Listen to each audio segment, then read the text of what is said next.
Ертеде Асан мен Үсен деген екі кішкентай жетім бала болыпты. Атанадан жастай айырылған екі жетім жан бағу үшін ауыл-ауылды аралап қайыр сұрайды екен. Күндердің бір күнінде екеуі осылай тентіреп жүріп, бір зәулім үйдің жанында өсіп тұрған ағаштың аясына демалуға жайғаса кетеді.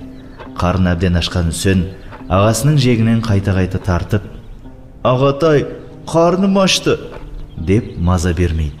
Сонда ағасы жаңағы үйдің есігін қағып, «Ассаламағалейкум, үйде кім бар?» деп дауыстайды. Сол кезде ана жақтан ала сиырын айдап келе жатқан әйел көрінеді. Бұл өзі сараңдығымен аты шыққандықтан Сараң бике аталып кеткен әйелдің үйі. «Есікті неге тарсылдатып қағасыңдар, а?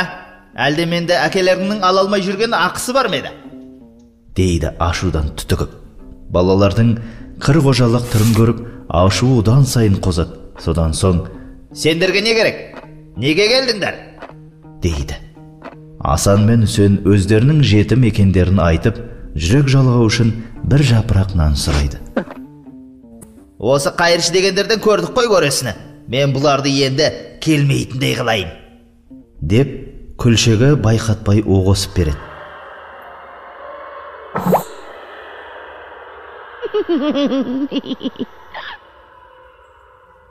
Балалардың қайыр сұрап тұрғанын көрген көрші әже оларды үйіне кіргізіп, жуындырып, қарындарын әбден тойғызып шығарып салады. Асан әлгі әйелдің берген күлшесін «Ертеңгі азық қыламыз» деп дорбасына салып қояды. Сөйдіп, екеуі ымырт үйіріліп кеткендіктен «Осы жерге түнелік» деп баяғы ағаштың түбіне жата кетеді. Сөйтіп, алаңсыз ұйқыға кеткен екеуін азанда Сараң бикенің айбайлаған дауысы оятады.